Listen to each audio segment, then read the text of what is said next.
کربلا تیاری ہے. آباداروں یہ علی کا ہی بغض تھا کہ جو حسین سے نکالا گیا تھا. جب حسین نے پوچھا نا کہ یہ بتاؤ کہ میں نے حلال محمدی کو کیا حرام محمدی کر دیا ہے یا حرام محمدی کو حلال محمدی کر دیا ہے؟ کہا نہیں، بغض یہ آپ کے بابا کی بغض. آج 5 محرم آج کی تاریخ کی مناسبت سے جناب علامہ محمد کے مسائل پڑھے جائیں. عقیداروں قوم نے اور محمد یہ دو تمثیل کربلا میں شہید ہونے والے بچے ہیں جن کی ماں جناب زینب.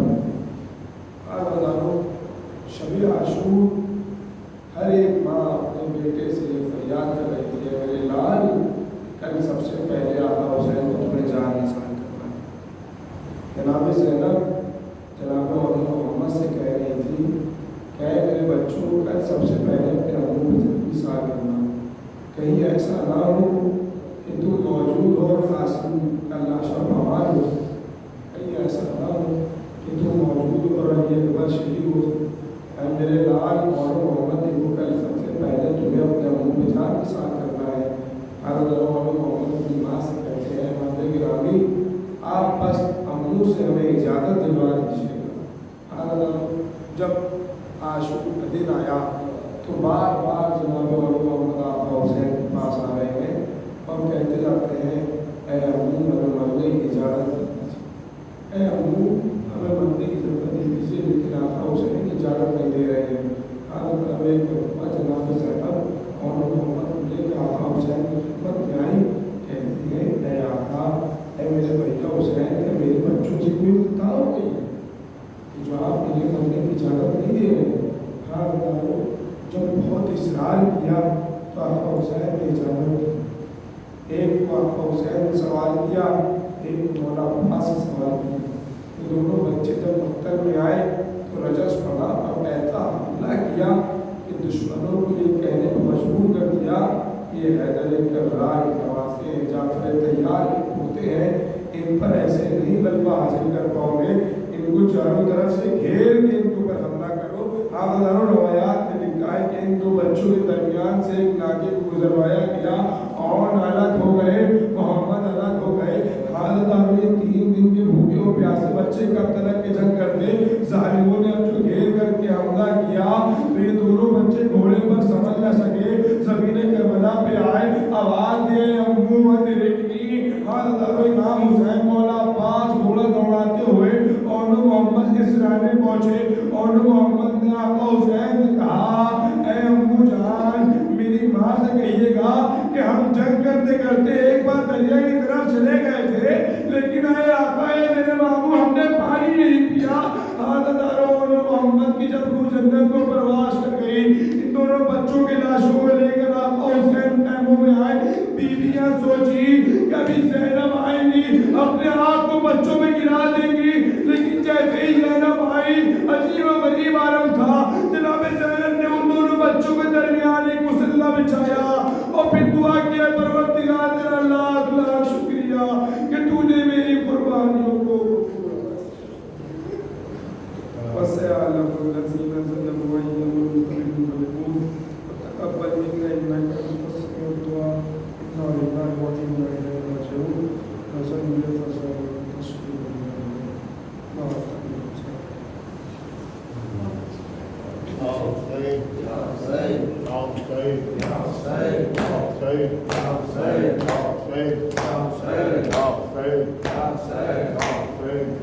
Say